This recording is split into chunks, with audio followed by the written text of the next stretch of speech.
Welcome to the Beginner Photography Podcast. Today, we are exploring what community means in photography through some of the best interviews of the year. So let's get into it. Welcome to the Beginner Photography Podcast, a weekly podcast for those who believe that moments matter most and that a beautiful photo is more than just a sum of its settings. A show for those who want to do more with the gear they have to take better photos today. And now, your host, Raymond Hatfield.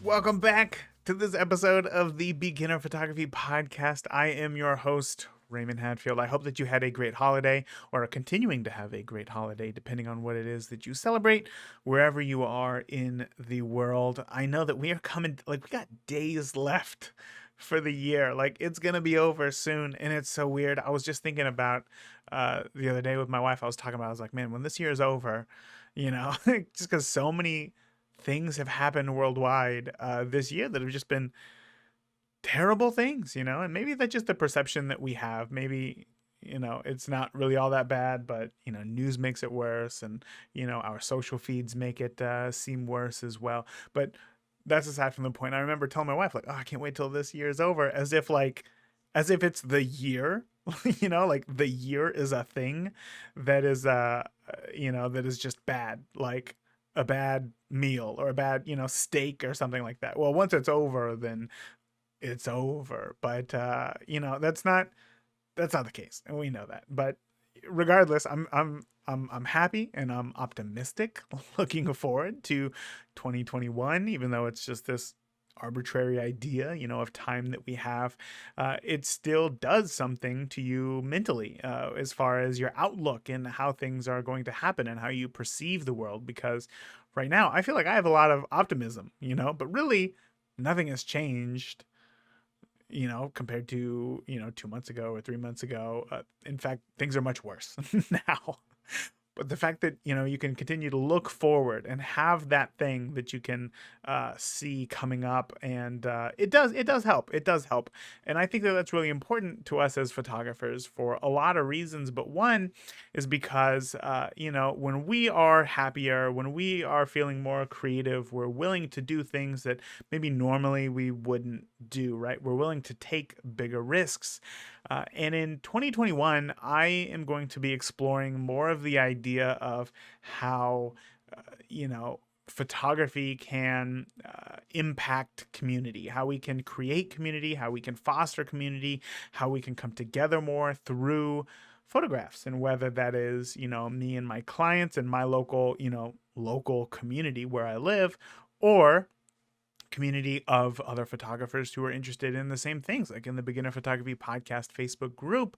That is what I want to really focus on, get deeper in, and just see where photography can make a difference in those things. So when it came time to making this episode, which is I'm calling it the best of the year, but honestly, every episode was the best of the year.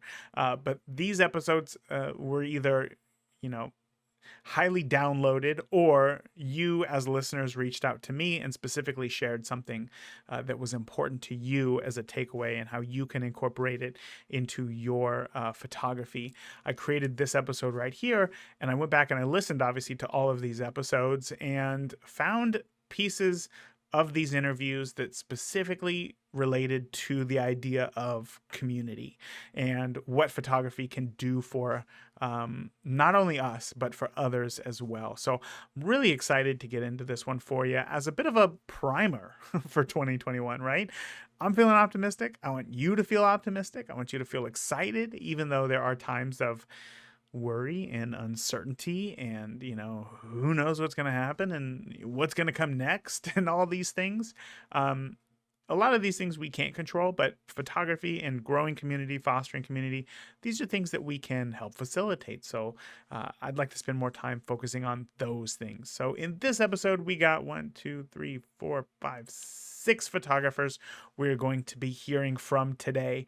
And again, this whole interview, or this whole episode rather, of multiple interviews is going to be made up of community and the idea of how we can use our cameras to, kind of make the world a better place. And for those of, immediately close to us and those far and wide as well. So this first interview that we're going to get on into was from my interview with Ashley Marston. So Ashley Marston, this is the second time she's been on the show.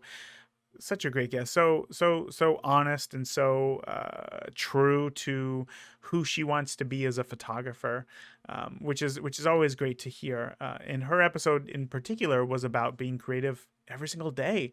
And in this part that we're going to hear, we're going to talk about, part of helping the community is going to be being able to tell the story that it is that we see in front of us, and doing some sort of 360 project or documentation project is really important to that. So that's what we're going to hear about from Ashley today in this snippet right here. So let's get on into this portion of the interview with Ashley Marston.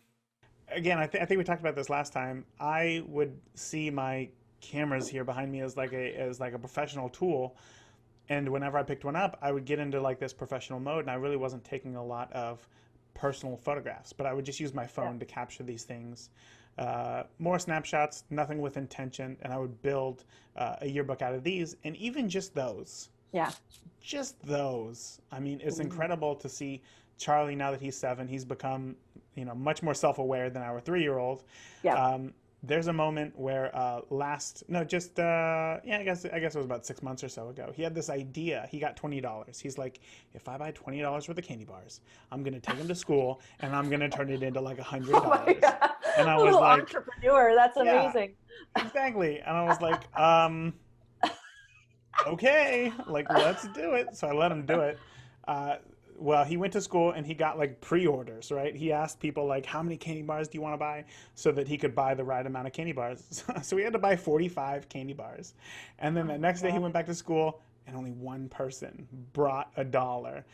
And I remember driving him home from school. I have the picture, and it's the cover of our yearbook this year, but he's looking at that dollar like, not defeated that he just spent $45 on candy bars to only get $1 back. Yeah. But just looking at it like, wow, like this can happen. Like you could see that the wheels were turning. Yeah. And again, that wasn't a photo that was taken with any sort of intention. It was just simply a snapshot. Yeah. Now this year that I've been participating in this daily photo challenge, I can already tell I am so excited for this year's yearbook, because not only are we still taking photos of these moments, but now the production quality is a little bit higher. Yeah. And now I've realized that I'm getting a lot more creative with my photos as well. But one of the things that a lot of people are talking about in the Beginner Photography Podcast Facebook group is that it almost feels like they're being pushed to take photos. And sometimes that doesn't make them feel creative. It doesn't release that creative energy, I suppose. So let's talk about that a little bit. Obviously your course, Creative Every Day, tackles just that, creatively, or creativity. So why do you think, if you had to guess, that people struggle so much with creativity? I definitely do talk about that in that, and I think that it's a little less about their own creativity and more about comparing themselves to other people is what I really find. I think that all of a sudden you get bogged down and think that your creativity isn't matched to somebody else's. And I do it. Even I do it. We look at some of the amazing photographers on Instagram, or even within your own group, that are putting out like this amazing work, and you start to feel a little bit inferior, like you're not doing enough, you're not doing as well, you're not progressing as an artist as fast as that person is. And I think that's kind of what it boils down to. And whenever I get in that frame of mind with myself, I mean, if you look at like Meg Lukes, do you know who Meg Lukes is? Not personally, no. Do you know her work? I don't. No. Yeah, you got to look her up. So she's amazing. She's this amazing woman, but her work is outstanding. And I always look at it and I go, oh God, like I wish that some of my photographs looked like that. But that's not who I am. And that's not who I am as an artist. That's who she is as an artist. And I need to be able to take a step back from that and recognize that within myself, and then focus on my own art. And I always in my head just say, put your head down and do what you do. That's it. Just every time you get going like that, and it, you know, you start spinning a little bit and doubting, that self-doubt is so bad. You just got to be like, I just put your head down and do what you do. And if, you know, and it sometimes it helps for people to take a break from the groups and Instagram and whatever, but it takes a while to get to that, it's good practice, good self-aware practice to just go, this is what that is. It's not that your creativity is stifled or that you don't want to do this. It's more that you just need to just focus on yourself, and just all you have to do is just pick your camera up every day. That's it. You know, and it'll come. And you know, and I do talk about when you get into those ruts, how to break out of them, and you know. Why do you think people struggle with that though? Like, why do you think, like, we have these cameras, they're expensive, we want to take great photos, we know that they take great photos. Yeah. Why would you say that it's an animosity towards the camera, that it's not getting what it is that you want, that makes you put it down? Do you have any insight on that? I think that it might just be disappointment, or, you know, because this is like, even for me as an artist who's been doing this for so many years, I mean, every time that I take a photo, it's building on me as an artist. It's continuing to let me progress. And so sometimes you don't see that progression when you're in it that very day. But at the end of the year, you're going to look back on that time where you maybe were starting to feel a bit resentful of the project, or resentful of the camera, or tired, or if you're doing lots of client work, like I have a full client load, you know, and still, and like there are days when I don't want to pick up my camera. You know, like I'm tired of it. I've been, you know, if I've shot a 12-hour day in the life, do you think I want to go home and take a picture of my kids? Not really, you know? And so that's the other thing that I chat about, is giving yourself some grace. If you don't want to pick the camera up that day, don't. It's okay. You know, there's some tricks and things that I do that allow me to complete this project and give myself some grace, you know? So I think that's really important. Although I do definitely advocate that you need to pick your camera up every day. There's some days when, like, it's okay. It's okay to just give it the finger, and you pick it up the next day, get some fresh eyes on it, you know? So I think that that's too where people get caught up on the rigidity, is that's even a word, of a 365 project. I am a fan of cheating. I have done this for 6 years. I have cheated many times. I keep a folder in my Lightroom of extras. So if I take 3 photos in one day that are of good 365 quality, I'm going to tuck 2 of those photos in my extra folder and post 1 photo. So on those days where I'm like, I'm tired, or I've been at a birth all day, or I've been sick or something, I have a little collection of pictures that I can pull out and post. And it just gives people, it just relieves that pressure and that frustration and that sort of animosity towards it, I think, and just allows it a little bit of grace that some people just need, you know, because you don't want to get to that point where you're not enjoying your art anymore because of this project. I would never want somebody to feel that way about themselves as an artist. Listening back on that episode, you know, it was the beginning of the year, so I was also full of optimism and continuing on in my 365 project, my daily photo challenge that we started in the group. And, you know, unfortunately, I think I've said this before. I feel really creative when things are changing around me. In a new place, we're going somewhere, we're, you know, doing something. And this year that just wasn't so much an option. So I should have pushed myself and continued to shoot things here around the home, but ultimately, you know, I didn't. But it's interesting because we talked a lot about the burnout there and how to kind of break through that and keep things fresh and creative, which was, you know, a great help. And I look forward to just continuing to try again this year as far as the daily photo challenge goes to really, give it my all and really capture everything that I can to make this year truly something creative and create work that can be shared. All right, so next we're going to get on into my interview with Gary Crabbe. So, wow, this one, Gary he's a legend. He's a legend when it comes to landscape photography. And talking to him, he would never admit that. He would never admit it, but it's true. You look at his work, and not only just subjectively you look at his work, but you see the things that he's accomplished. I mean, he's had his photos, like his landscape photos, printed on a stamp.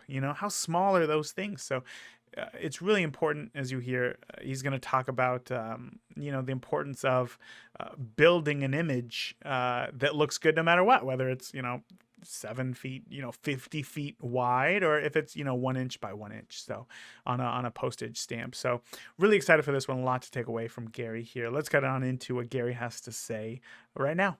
And there's a famous photographer named Art Wolf, who I think it was him who said, the hallmark of a good photographer is knowing what photo not to take.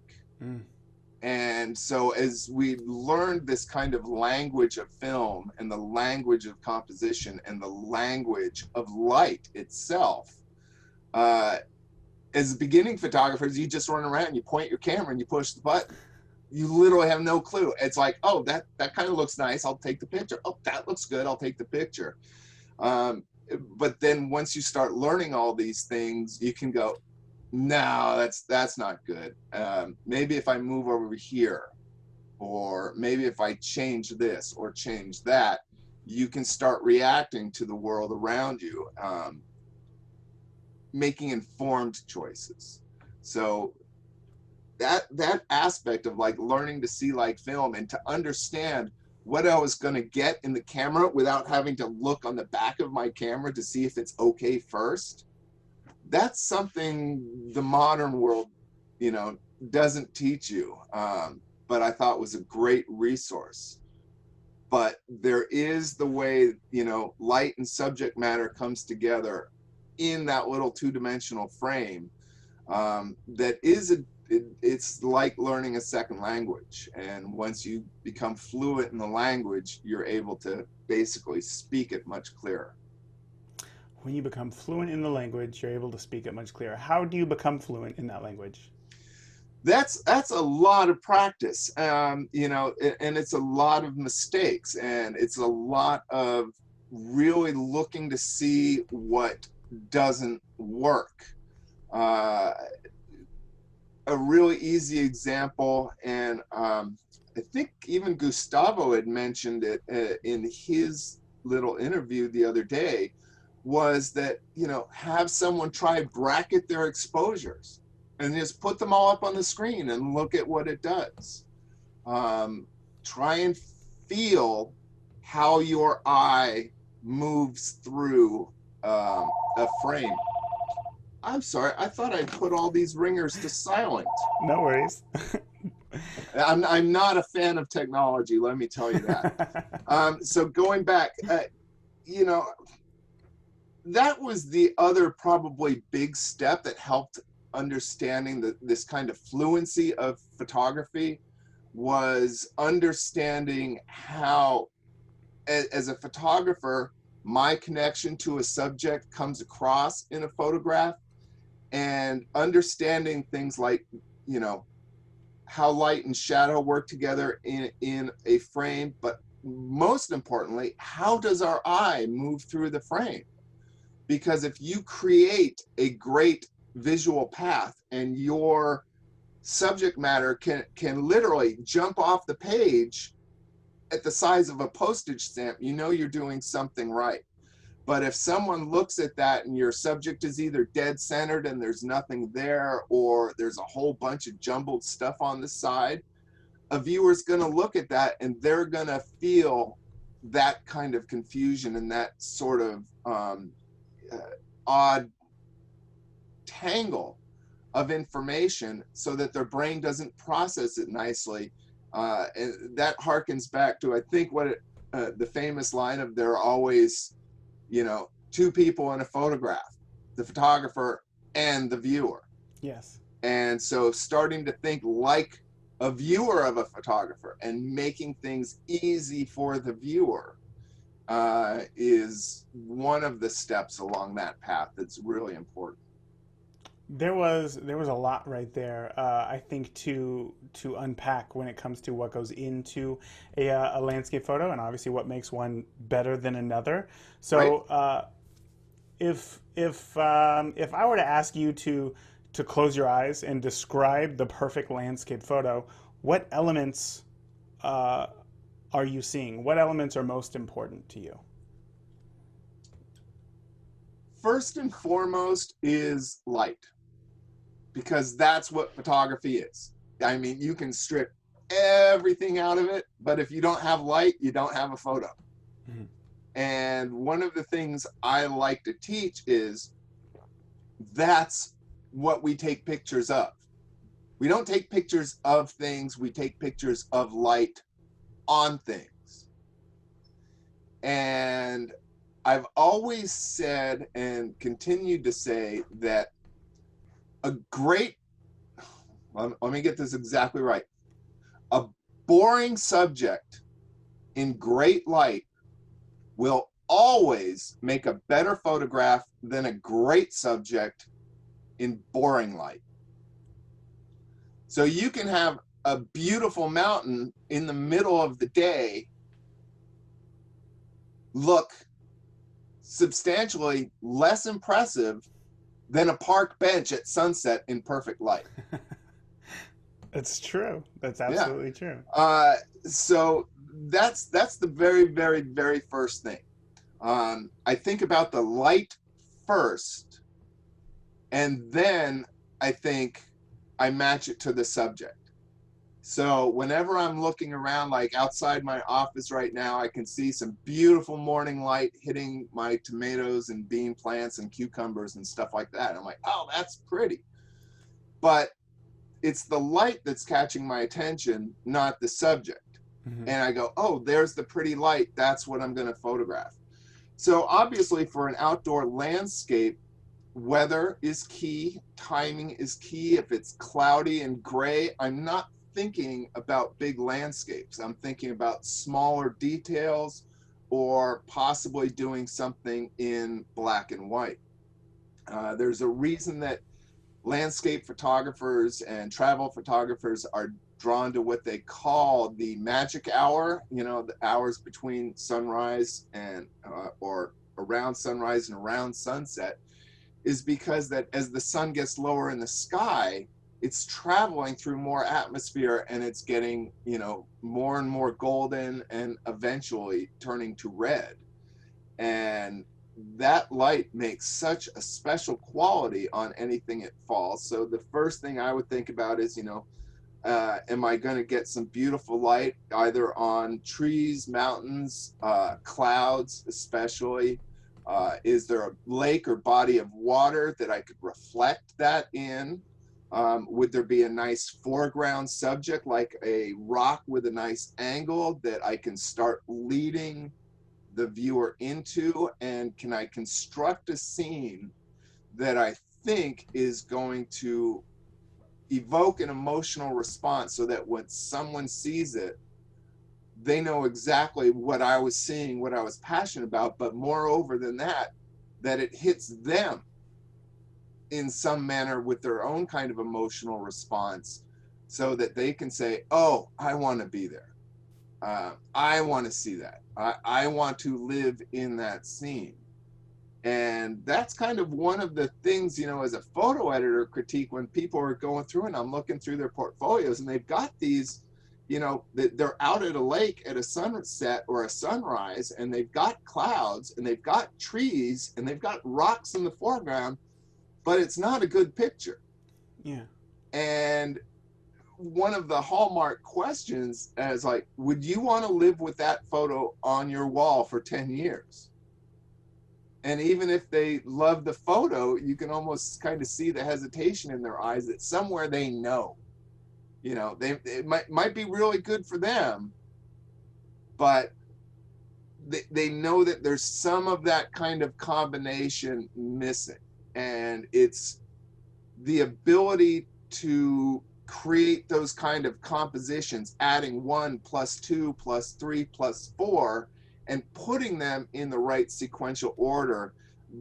That's the part that takes years of being out there, of years of clicking the button, and then really trying to look objectively with what you've got on the screen once you've got it back and you're sitting there in Lightroom or Camera Raw or whatever program you're using, to really stop and study what you got and to figure out, why was this image better than that image? And that's the long process of it.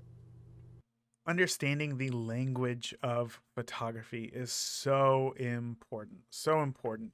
And again, it's just clear that Gary is a master of his craft and just has so many stories that is just fun to listen to from him and his experience. And I could just listen to him all day. So I really hope that you got a lot out of that one and could kind of visualize something in your head growing as far as a landscape image. Maybe there's something local to you that you haven't thought about, or you've always wanted to go capture it, and now you can kind of take those tips that Gary shared there and apply it in your own personal photography, because that's ultimately what it's about. Okay, next up we got Heather Lautnin, who very recent, right? She was on just like a month and a half ago. But it was very clear that you resonated with what Heather had to say and her message and everything that she had to share. This portion of the interview, somebody reached out to specifically and told me really helped her overcome what she was dealing with. And ultimately, I think it relates perfectly to this episode. So again, listen to this one pretty closely because there's a lot to get out of it. And also, Heather is just like full of energy. So if at the end of this, you're like hyped up and ready to go, then I think Heather did her job. So let's get on into this portion of the interview with Heather Lautnin. As you mentioned there's a lot of overwhelm that you can face when just getting started in photography. Specifically, obviously we know that there's the learning aspect. We have to learn how to use these cameras. And then you're going to get to a point to where your gear's holding you back. So then you need to get overwhelmed by the amount of gear, that there is and all the possibilities there. Do you think that it's even possible to not be overwhelmed in photography at some point? Wow. Very good question, because I think a lot of photographers are overwhelmed. And I have a slightly different approach to this. I believe overwhelm is a choice. You are choosing to be overwhelmed so that it gives you an excuse or an out for not pursuing it. Oh. Because if it were easy, then you wouldn't have an excuse and you'd have to do it. I like to flip everything on the opposite. So when people say it's overwhelming, it's confusing, business is hard, I say, well, what if it were easy? And what if we just had to do one thing? What could we do today or this week in order to move forward with our photography instead of looking at this huge picture? Of course, It's going to be overwhelming, but it's overwhelming because it's unknown. And there are people out there that actually know, people like yourself, that provide these resources that actually know how to make this work and provide roadmaps. So you don't have to feel overwhelmed because you have Raymond. You can just go find I went through your episode with your roadmap and I thought, that's brilliant. Every photographer should have access to your approach on that roadmap because you just laid it out for them. And actually that was like a mini course in photography. That episode was really good. And you went through everything. And so, okay, I get it. If you don't know it, it could feel overwhelming, but what if you could just tell yourself a different story? What if you could switch it and say, actually, I'm really excited about this. Maybe instead of overwhelming, could we call it an adventure? And we're just learning. And yeah, it's a bunch of things I've never done before, but I'm excited to learn and I believe in myself and I know that I can figure it out. So just the language we choose is super important here. I actually, side note, when I was mentoring photographers for years, I got a certification to become a life breakthrough life coach because I noticed that people were holding themselves back in all kinds of strange ways from pursuing their passion for photography or business. And I wanted to to figure out how I could help them. And one thing I learned was that the way people talk to themselves about what's possible for them can determine their success or where they struggle. And if you use words like, this is so overwhelming, I feel stuck, I don't know how to get there, then you're going to feel those things. It becomes a self-fulfilling prophecy. So if you could just change your language around it today and say, okay, Heather says I can figure this out. Raymond has the resources. I can make this happen. There's a lot to learn, sure, but it's an adventure. Oh my goodness. I think a lot of people right now are just going to turn off this episode because they got everything that they could possibly get out of this. But they have a lot of work to do after that in reframing just how they see this adventure, like you said, that is photography. So thank you so much for sharing that. That really is a unique perspective that can really help out others. So I'm sure that there's somebody listening right now who's thinking to themselves like, all right, Heather, like this sounds cool, but I have a 4-year degree and who am I to claim to set my sights on being a high-end wedding photographer? I haven't even gone to school for any of this. What would you say to them? Who am I? So that sounds a lot like imposter syndrome to me, right? And the symptoms of imposter syndrome are just what you said, the who am I, or what are people going to think? Or maybe you have a lack of confidence, or you just feel inadequate because you're comparing yourself to everyone else. And you have this fear of like, I don't know what I'm doing. What am I going to do? Okay. I just want you to, whatever you're thinking in those regards, ask yourself, is this thought serving me? Does it make me feel good? Does it feel good to think to yourself, who am I? No, it doesn't feel good, which means it's not the truth, because the truth will make you feel good and a lie will make you feel badly. So who are you not to do it? Why couldn't you do it? I mean, the definition of imposter syndrome is people who have this internalized fear of being outed as a fraud. So that's the definition. So my question to those people is, are you really trying to steal money from people? Because the definition of fraud is to, deceive someone into paying you for something you don't know how to do. I mean, are you truly stealing from people? No, of course, you're not a fraud. And you're not, listen, the only time you have to worry about imposter syndrome is if you're a neurosurgeon. Okay. If you're a neurosurgeon and you're going into surgery and you haven't studied yet, you have some issues. Yeah. Guys, relax. We're talking about photography here, not curing cancer. There are no photography police that are going to come after you and say, you know what? You're an imposter. It's the you internet. don't know what you're doing. Internet Give up is your the camera. photography police. Yeah. Turn it over because you're going to photographer jail. Yeah. I mean, it just doesn't happen. So what does that even mean? So the funny thing is, I'm not downplaying this. These thoughts are very real and they're very serious. The problem is when they're just in your head and you don't vocalize them or talk them through, they will absolutely hold you back. But you and I having this conversation, or like I work directly with a lot of photographers, well, group coaching as well as one-on-one. And when I have them talk this out, like, oh, are you trying to steal from people? No, of course not. Okay, then you're fine. You're offering a service. You bought a camera. You offer a service. You're not forcing people to hire you. Mm-hmm. People make a decision to hire you. And if they want to hire you and pay you, please let them. It's just a service that you're offering. Allow them to pay you. You take their photo. What is inherently negative or wrong about that? Oh, nothing. So you can do it. You could put a post out today and say, hey, I'm looking for some families. I'd like to practice, take some photos. Actually, I teach at our local college, and every semester I say, hey, how many people in here are photographers? Raymond, no one raises their hand. Zero people. Yeah. And then I say, how many of you guys have cameras? Well, they all raise their hand because they're taking a photography class.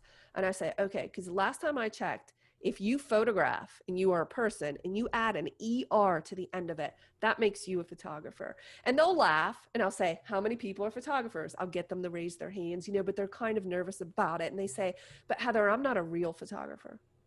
Oh, you're fake. You don't, how what does so? that mean? Yeah. Exactly. What does that mean?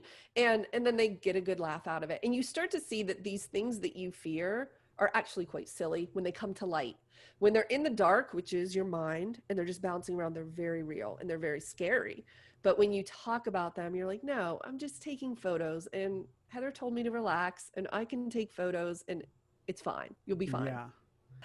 There's when it comes to business, I mean that's an entirely different world from the technical side of photography, right? So where should photographers who are looking to make money, I mean just right now, be focusing their time and attention for success? If I were a new photographer in this particular day and age, I would find a mentor. I would find a group or someone to connect with, because part of the thing with imposter syndrome is you don't know what you don't know, and you don't know it, but you don't Yeah. know what it is. Yeah. So if you have a mentor or a group that you trust that you can go to, I mean, there's plenty of them out there. So find one that you connect with that resonates with you. And then, let them help you. Like, I'm sure you have checklists for photographers, don't you, Raymond? Sure, yeah. Yeah. So you're willing to help people with these things. Okay, there are two reasons why I went at it on my own, which, by the way, I'm not proud of. Mm-hmm. Mm-hmm. I think that I was very prideful and like, oh, I'll figure this out, and also the resources just weren't available like they are now. So what I recommend to people is drop the pride and don't try to figure it all out. Just get some help, and do that from someone who is just a few or several steps ahead of you. There are plenty of photographers out there that are willing to help you on your journey and give you the steps to do so. So I would find a photographer or a group that I connect with, and I would look for, if I were starting a business, I would look for someone who has a focus on business, the things around insurance and taxes, and whether or not you're going to use QuickBooks, or how you're going to track everything, and how are you going to pay, and you're going to get an accountant, and what does that all look like? Are you going to be an LLC or a sole proprietor? I wouldn't try to like research that to death on my own. I would You're right. just get some help. You'll get there so much faster. Yeah. It's funny how much people are willing to hold themselves back without even knowing it because, well, it's going to save them $30. You know what I mean? Like, I don't need Oh, to that buy makes me that. crazy. $30. My dad used to say, do you have more time or do you have money? Mm-hmm. Because if you have time and you want to scour YouTube to learn, I use Photoshop as an example because Photoshop's pretty challenging Yes. for people to learn. So I say, if you want to learn Photoshop, you can scour YouTube for hours, days, months, years. Oh, yeah. And you wouldn't even be sure if you were doing it right, and it would be very disconnected, and you would spin your wheels and you would waste a ton of time. Or you could spend, $29 and buy a course Mm-hmm. and learn it in a weekend. Yeah. And get started with it, which ultimately not only saves you time, but actually saves you a ton of money, because spinning your wheels, whether people think it or not, spinning your wheels costs you money. Suddenly, no more you're telling yourself these stories, right? Am I right? I mean, how could you listen to Heather and not and still feel down? You know what I mean? Like, how could you feel down about yourself, listen to that, and how motivational it was, and still think to yourself, yeah, but yeah, nah. I mean, she's like audible adrenaline.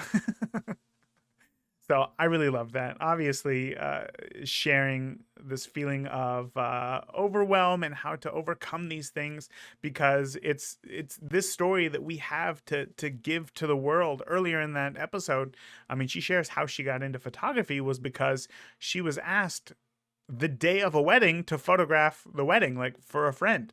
They didn't have a photographer. She's like, "Who's your photographer?" And they're like, "Oh, we were hoping that you could take photos." And if she didn't take those photos, well, then that couple wouldn't have anything. So even though she wasn't prepared, she didn't even know how to use her camera, really, like as far as the technical side of photography goes. She still took those pictures, and now that couple has images from their wedding day. And that is a form of building community. That is something that we all strive for. That's something that we all want to do, is to, come in and save the day and be able to not save the day. We all want to use our talents and our knowledge to do something useful and helpful to others.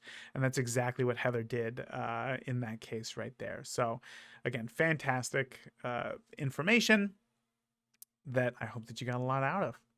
Okay. Next, we got Rhea Whitney, who, this one is great. We talk about the importance of knowing where it is that you want to go, because ultimately let me see how I can piece this one together. communities are made up of smaller sub communities, right? And what Ray is going to share here is how she, discovered what it is exactly that she wants to offer for exactly who she wants to offer. And that helps that community get what it is that they want. We don't have to, I don't want to say that we don't have to, but we can't help everybody. But if we can figure out who it is that we want to help and specifically how to help them the most efficiently, then that is a very powerful way of helping the community. Like, I'm not helping everybody learn photography. I'm helping new photographers learn and understand their cameras. I'm not teaching 20-year pros, tricks on off-camera flash or things like that. I'm teaching new photographers how to learn how to use their camera and love their camera, and that is my community. That is my community. So again, really excited for this one. I'm not going to take away anything that Ray has to say. Let's go ahead and listen into to what she has to say right now. When you decided to sign up for that photography class and you started shooting on your own, what was the hardest part about photography for you specifically to learn? Oh, that's a really good question.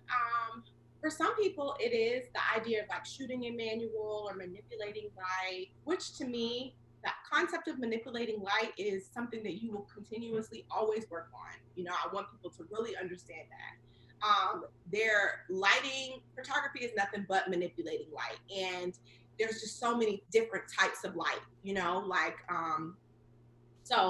sometimes people really get so worked up in this, I have to, know for fact on every little way to manipulate light. And I think that is a part of the journey that really, you find people that have been in it for 20 years and they're just like, I just learned this new thing, or they're just feeling confident, So anyway, for me, it wasn't shooting in manual. I think for me, it was really just kind of building out a business that felt authentic and true to the type of business that I wanted to have. And so, because I learned, my whole journey in photography has been me investing in education for the next level, the whole journey. And when I look back on it, it makes sense. And I'm that type of person. Like, I'm the type of person where I'll take a course, I'll do a program, I'll get a coach, I will do these things that will open, answer the questions I need, open up doors that I need in order so that I can like save time and get to, doing the things that I really want to do and not try to figure it out on my own and all this other kind of stuff. So for me, it was like learning about the business that I wanted to create. Like I didn't want to be like high volume, low price point. I wanted to attract really quality clients that cared about how they looked. They cared about how they showed up. They really loved like good imagery, like they valued it. So that when I said my price point, it wasn't like, oh girl, like you're tripping. It was like, yeah, how do we get this on the calendar? That was my whole thing. And I think in the beginning, I didn't see a lot of that. And for where I was, and I kind of had to get over just my fear of pricing and like understand there's like so many different types of photographers, like shoot and burn and heavy post-production and high quality. I mean, there's just so many different types, fashion and weddings and just all these things. And so it was really like building out the business that I really wanted, that attracted the type of people that I wanted, that could keep me in business. That was really my biggest challenge in the beginning. Yeah, I'm really excited to talk about that because building the business is something that is it takes a lot of work. And I kind of describe to my own wedding couples who are like looking for help. Sometimes I'll ask like, what's been the hardest part about planning your wedding? And it always seems to come back to the fact that they've never been married before and that this whole thing is new. And it's kind of the same when it comes to photography business owners.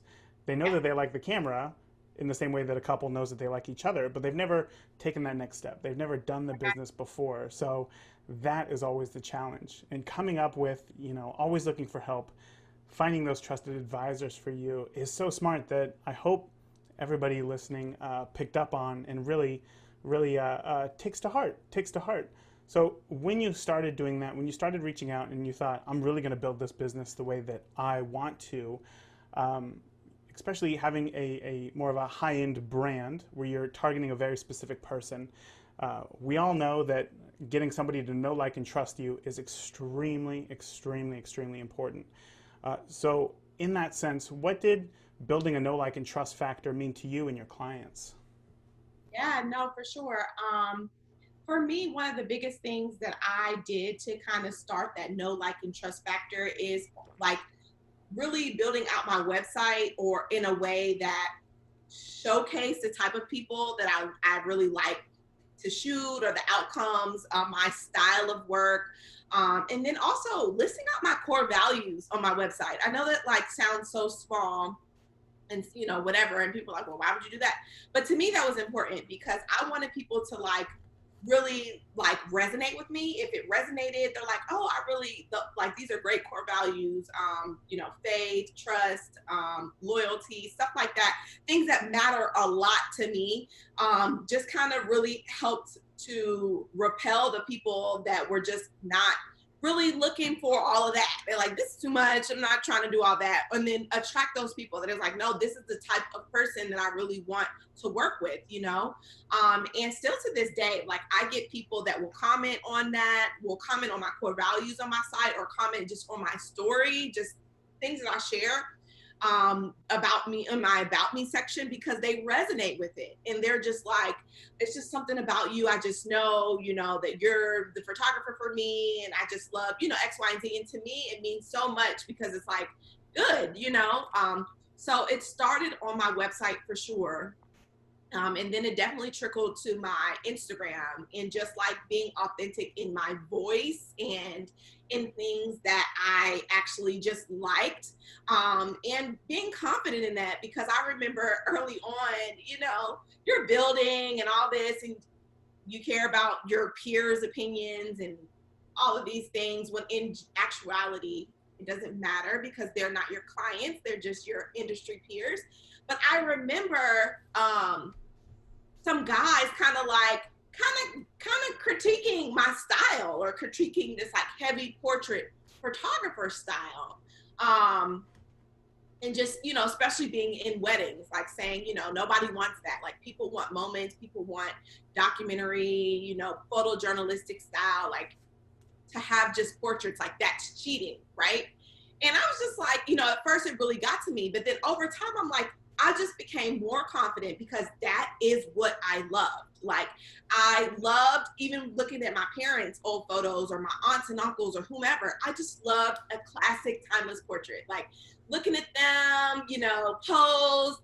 Back in the day, they used to kind of look off and have this like really like stoic look or whatever. But I just love that. Like that's just my thing. And so I became just more confident in, this is just what I do. Like, yes, I capture moments. Yes, I do, capture authenticity within the day.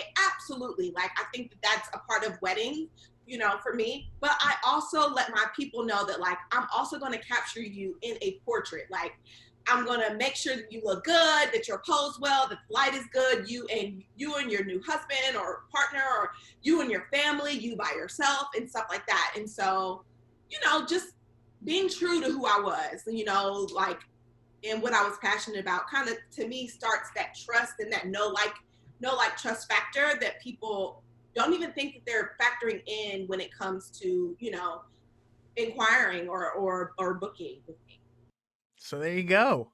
Like I said, I mean, figure out what it is that resonates with your clients and continue to focus on that. And, figure out if somebody doesn't like your work, who cares? Do you like your work? Good. There's going to be people who will like your work. And if somebody who's a, quote unquote pro says that they don't like your work, well, they don't like your work, looking through their lens of what it is that they create. Maybe they're looking at it from a technical side. Maybe they're looking at it from a, what's popular right now type thing. But I promise you that if you continue to go down the route that you are going right now and creating work solely based on what it is that you want to do, you're going to find people who love it and want it.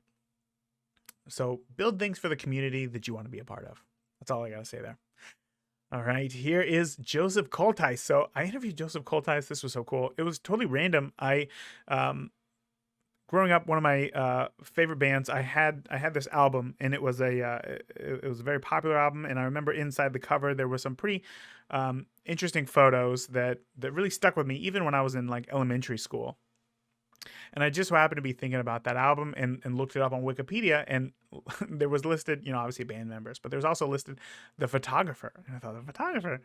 And I clicked on it, and up came Joseph Coltice, and I had to reach out to him. Like, to me, some of his images are my childhood, which is really interesting to think about, because hearing from Joseph about the images that he creates, like he creates them for bands and for their vision, but to me, these images were of my childhood, of lots of bands, lots of artists that he took photos of. I look at and I still remember where I was, either the first time that I saw them, or, sitting in my room and, with headphones on and listening and just looking through the album art itself. And that's really important, because that's something that, we don't do a lot of when we look at other photographers' work. But now that we have two forms of art, photography and music, like, we spend more time to look at those things. And I know as a kid, it just really stuck with me. So it was just a blast to chat with him here today. So let's go ahead and get on into this snippet here from Joseph Coltice. When it came to being in New York, at what point were you? At what point did it switch from "I'll take a gig" to "now this is what I do" and artists come to me? Well, I think when I started making some really big images and I getting a lot of magazine covers like Option and Ray Gun, a few spin covers, the music work just rolled in. It was all about editorial back then. If you were in the magazines, then the band, well, my big break was Nine Inch Nails. So I was working with Frank Ockenfels as an assistant, and he turned the people on at Musician Magazine to my work. And I was starting to shoot a lot of my own stuff, bands, portraits of actresses and stuff, and putting out cards and, doing the hustle, trying to get work. And Frank was nice enough to, I wish I could remember that art director's name, but he told him. And then about me, I think I photographed like Cypress Hill, a jazz guy that was a famous jazz drummer. I photographed television for them when they came back out, Tom Verlaine. But then I got to shoot Trent, and that was right when he had just signed to Interscope. He was on Broken, was the EP put out, and I knew Nine Inch Nails. I liked him, but I wasn't a Trent freak or anything. Mm-hmm. So then when I photographed Trent, every musician in the world wants to be as cool as Trent Reznor. So Sure. then they hire the guy that photographs Trent. I photographed Trent for a musician, was a really big spread. And then me and Trent got along really well. Unbeknownst to me, he liked me because I did like 5 setups in like an hour, just walked from set to set. I thought that was the reason, because then musician ran with one picture, which I love. And then Trent bought all the rest of them to use for a press, because it was done. It didn't cost him very much money. I became best friends with his publicist, Susie Zimmerman from Formula at the time, now Magnum PR. But years later, we always talk about why'd you like me and stuff, blah blah blah. I don't know why that came up, but he was like, oh, because you had Reese's peanut butter eggs, which are those. It was like after Easter, and they were on sale. So all I had there was a bunch of boxes of Reese's peanut butter eggs and Cokes, because there's no money. Was no musician didn't pay any money. Yeah. So literally, it's I used to assist Matthew Ralston a lot and we would shoot at Studio One in New York on 4th and Lafayette. So they let me use the studio, I think, for free. Mm-hmm. And I shot, Trent there for an hour. I had the morning to set up. He showed up. We did it. But he really liked the pictures. But it was in the end, it was really that he liked the Reese's peanut butter eggs. That's his favorite candy, and mine too. So then that was probably 5 years later. He told me that. I'm like, really? Because then he just started hiring me over, and I would shoot music videos. I would go on the road with them. I did part of a concert film that took years and years later to come out. I did just tons of photo shoots of him. So then those images, my name was next to it, and that's how I met Manson. We met Manson before he was even a rock star. He was a writer, and so I've known Manson before he was even a rock star. Back to the whole Trent Reznor thing, real quick, with the peanut butter eggs. I think what's really interesting is that building rapport is something that a lot of photographers don't think of when they think about getting into photography. So nowadays, when you're working with bands like Garbage, right? Yeah. Like very well-known bands, they come in, you have to introduce yourself, and you have to build rapport quick because you're in charge of their image. So how do you build that rapport efficiently? Well, it's not even so much building rapport. It's just like Shirley and Garbage is a perfect. Shirley Manson is a perfect example of it. You just don't be a flake, and being a flake is don't overpromise, and be realistic with what you can do. And if you're going to be late with something, you don't wait until the day it's due to say it's going to be a day late. If you know 2 days before that this retouching is not going to be done, let them know that it might be late, and then surprise them if it's early. It's basically not being a flake and keep it on top of it. Shirley's a really good example because, like, when we did the last record, and literally I was lucky too. I think maybe back in the day it would have been harder to keep up on this, but she had an idea of we photographed them in a backyard. It's the double truck of their album, and they're in this big backyard with all these flowers, $3,000 worth of flowers. Another example of I come up with a great idea, and Shirley, we have a $10,000 budget, and then I find out, my God, flowers cost $3,000 or $4,000. I had no idea, and she was like, "Really? Even fake flowers cost that much?" So she's like, "It's a genius idea. Let's do it." And I found the backyard behind the studio. Anyhow, so she had the idea for their website of having them dissolve into the photograph and then undissolve, as an opener. She asked me to do that. And of course I had plates in the backyard. I put that together for her probably in an afternoon. And then sent it to her. So what I'm getting at is to build a rapport with musicians, TV studios, magazines, is they've hired you and you just have to really be on top of it. You can't be a flake about it. And then they will come to you because they know they can rely on you. So once you've built that rapport with them and keep it up as well, then they just keep hiring you, because there's a lot of flakes out there. The horror stories I've heard from rock stars about, they do a photo shoot, they give the person, $20,000, and then it takes them a month to get a print out of them. And then, all these kind of things. I'm just like, really? Dude, I'm all over this. Like, you'll have these up online tomorrow morning. You crazy? That was like Gary Newman. His album cover before that, he said it was a nightmare. It took him like 6 months. They had to delay putting out the record and all the press because the people that they had hired to do these great pictures in the end, they just flaked on him constantly. So then the other part was, he said that he wanted it to be all crunchy and worn. And they were like, "No, we don't want to do that." I'm like, "What? The Gary Newman wants you to make it crusty and worn. Just do some treatments, make it crusty and worn." So he literally took the prints they sent him, put them on the cement in front of his house, and just rubbed it on the cement, and then they rescanned it, and that's the cover. And you see it. Wow. It looks really chunked up like it was on cement, and going, "Oh yeah, that looks really real," because it is completely real.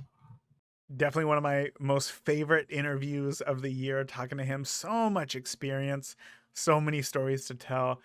And I feel like those were the only 2 stories that you ever need to hear about becoming a professional photographer. You never know where your next gig is going to come from or why. And always take your job seriously. Like, that's it. If you do your job and you're nice to people, it's going to stick. It may take time. It may take a lot of time. But if you keep at it and you truly like it, then it's going to happen. So, Joseph, if you're listening right now, oh, man, thank you. I got goosebumps again listening to that. That was so much fun. All right, last up, we are at the last interview here of the year, and it is with, hands down, the most standout episode of the year for me, and that was when I got to interview Jon Soohoo, who is the lead photographer for my team, the Los Angeles Dodgers. Now, obviously, I got to talk to him in the beginning of the year before baseball had even started, and now it is so much like it is so cool to listen back and think like at the end of this year, like the Dodgers won the World Series, and just that rise that he had to have gone through this year to to photograph all that. So surprisingly, I thought that this interview was going to be really heavy in terms of like technique and gear and stuff like that, but it honestly turned into one of the most community focused episodes we had throughout the entire year. So let's get on into this with Jon Soohoo. Having been with the Dodgers for so long, do you view yourself as part of the Dodgers team? I actually do.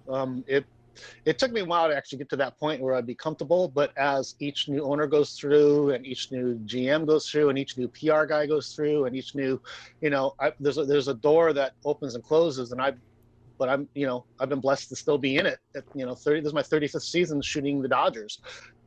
So it's just kind of a unique perspective in that I've been there with the O'Malleys all the way up until the new group now. And it's just been, if I'm not considered part of the Dodge organization, then I don't know who would be, Right.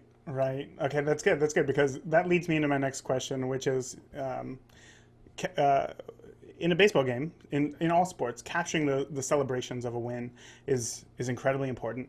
And in both 17 and 18, the Dodgers made it to the World Series, ultimately did not take home the trophy. But having been with that team for so long, having seen that group of guys get as far as they did, and then ultimately, not take home that trophy, is there anything that you do to capture a loss for the team of that size? Yeah, it's called a Leica. It's my rangefinder that makes no sound at all. I pick my moments. I mean, this is emotional times for me too. I mean, if we lose, I mean, when we've lost, it's sucked.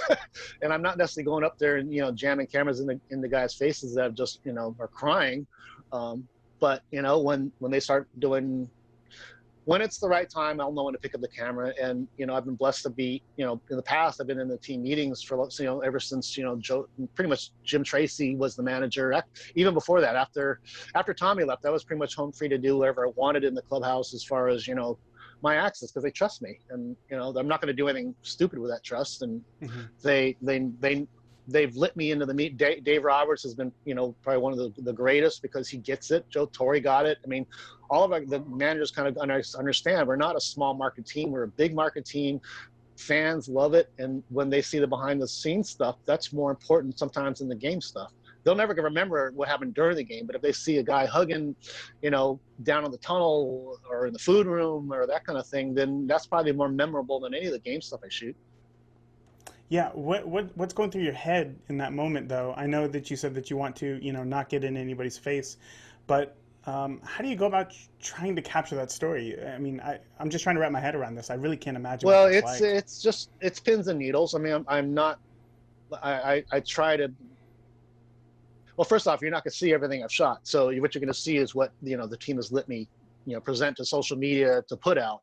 But I'm not in there with my D5 with a flash going and all kinds of noise going on. The Leica's very low key, quiet, behind the scenes kind of. I shoot it on the planes. I shoot on the going to the hotels. I shoot it anything that is involving a good image that's not obnoxious with a big old loud clinky shot. What do you call them? Yeah, exactly. Mirror slap. So, yeah. Exactly. Now, is that the Leica Q that you have? I started with the M6 back in the day in black and with black and white, and I was probably 2000 and probably it was 2000. That's when I first got my first Leica. And then I've graduated to the Q eventually. I tried the monochrome for a while, had some personal issues, so I had to sell it. So next thing you know, I got the Q, and then I went to the Q2 a couple of years ago, and so that's just a badass camera. So. I have a friend who he's the lead photographer for the Indianapolis Motor Speedway, and he just recently got the Leica Q, and he said that it's like really changing the way that he's shooting. So I always love to hear that when you're replacing these big, massive, I mean, pro DSLRs with something much smaller and able to still get a great image. It's funny. I'll carry my Leica in my little fanny pack in front of me, but I'll still have the big old apparatus with a 20. I carry a 28 to 300 with me, the Nikon. Oh, jeez. 28 to 300, which is, it's not the most professional lens, but it gets the job done. And when you're considering the image is going to be around like this size on the Instagram or whatever the social media is, what is the quality is excellent. The ISOs are so high on these cameras anyway. It doesn't matter how slow that lens is, but it covers the range from 28 to 300. I mean, what else do you need? But I always have that Leica in front of me, just as it looks like a sweet shot. If I want to do a miniature shot with it, or a panoramic with it, or, a moody black and white that's in the dugout, I mean, I'll pull it out at that point, but it's never I always considered like a me camera, just something that I'm shooting from, that's just my happy place. I love that, my happy place. It's always so good to hear like of other professionals who shoot so much that there's still passion in the photography, and that they can kind of, especially like you're saying, like with the Leica right there, that you can use that as kind of see it from a different mindset and get photos that are more you. You take a lot of photos during a game. I think you said earlier you might take 5,000 photos in a game. That's a joke. I have no idea how much. I'm not even near that. Well, point is, I'm sure that you take a bunch of photos, right? More than you would when you were shooting on film. What I want to know is, what does it take for, out of all those photos, for one to really stand out as a powerful photo for you? Well, powerful is not as important as necessary. There is no one specific photo that means much as far as, whatever I think is going to go on a wall somewhere, hopefully someday. It's more like, I'm there at 3:30 to shoot batting practice on the field, and people come down on the field that are guests of either marketing department or friends or whatever. And so those group shots of whatever I'm shooting with whatever player are as valuable as whatever was going to go on the back of that wall of mine, because these people will have it on their wall or on the refrigerator or on their, whatever, for some photo gift for, some holiday, because they got a picture of Cody Bellinger and Justin Turner. So it's more of, you're factoring everything, every little group shot you take, every, any hug that comes from one person to another, that could be, I mean, it's all day. It has nothing to do with, just trying to get on a wall. It's trying to make sure you make memories for the people that are actually in them. And then the post part of actually getting it to them. Oh, wow. That's, I think a lot of people are going to be surprised to hear that as, as I think when it comes to sports, people think it's just very high volume, get the shot, maybe get it out or whatever. But you're really taking a human approach to photography. You're really bringing that human element. Look at it like you're a wedding photographer. You're not just shooting the wedding party. You're shooting Aunt Joe with the bride. You're shooting Uncle Fester with, the wedding party. Yeah. So I mean, it's all you have to take care of those images. Like I take care of my people. You have to take care of those people, because that's what's going to go in that book. That's what's going to go in that wedding book. It's exactly the same thing that you're doing. It's just that I happen to have, either Cody Bellinger or Clayton Kershaw in these photos. And so, as much as I take it for granted, the person in that photo with them won't. That's like the most valuable thing of the year, or a lifetime. That would be mine. Yeah, I would. Well, there you go. Put it on this wall right here. Yeah. In fact, my I'm goal not is sure to be on everybody's mantle. Well, I think one of your photos is right here on. I'm not sure if it's your photo or not. I found this at a flea market. It was just a large photo of Dodger Stadium, nice wide shot. And that's what it comes down to. All my ends up on a flea market or Costco. Oh, that's too funny. Well, regardless, wherever it ends up, I'm glad that this one ended up right here on my wall. Yeah, me too. Gives me a little glimpse of back home, so I appreciate that. What did I tell you? I mean, I thought this was going to be gear focused. I thought this was going to be technique focused. I thought that we were going to be talking more about the meat and potatoes of photography, but Jon just broke down, so clearly. Look, these photos are for somebody. It's not just for marketing. It's not just for that. And it's not just for this other thing, but there's somebody in this photograph, and they're going to want this. because, oftentimes these players, they've been wanting this since they were kids, right? They've been playing all throughout high school, all throughout college, and then they finally make it to the, the big leagues, and they are 100% focused on playing to, like, the best that they can, just so that they can keep playing, right? Some people, there are some, some players get called up for a month or two, and then they're out forever. Now, of course, there's others who we all know, last 10 years, Kershaw, the Mark McGuire's, the Babe Ruths, all these big players that, you can think of, that even if you don't like baseball, you kind of know who they are, right? There's, of course, those, but there are the people who don't last as long, and they're so 100% focused on playing to the best of their ability that they're not focused on enjoying that moment that they're in and like wow, like look where I am, until they're retired. And when they're retired from the game, as Jon kind of talked to there, that's when they really recognize the importance of these photos of themselves on the field. So we're not looking at it as, I got, 100 whatever games this year that I got to shoot. It's several hours per game. It's, just the same old year after year after year. No, looking at those photos as you're photographing somebody at one of, maybe the high point of their entire lives, because you never know what's going to happen. You're going to make that catch. You're going to make that hit. You're going to, throw that pitch. Could be the highlight of their entire lives, and you have a responsibility to capture that for them. Wow. Oh man, so excited. Hopefully this next year, we can get back into baseball stadiums. I would love to go and see some more games. But that is it for this episode. We are, the year is coming to a close. We just got, a few days left for the year, and then we are back into 2021, and we are going to be full of optimism, and we're going to be full of creating community with our cameras and doing something that is going to help others. So I hope that you got a lot out of this episode. That's all that I can ever hope for, and that you can put something to work in your own photography and just, not only be a better photographer, but to be a better person as well. So that is it for this week. Until next week, I want you to make do. I want you to make more. I want you to do more. I want you to make do with what you got, because I promise you it's better than you think. Thank you for listening to the Beginner Photography Podcast. If you enjoy the show, consider leaving a review in iTunes. Keep shooting, and we'll see you next week.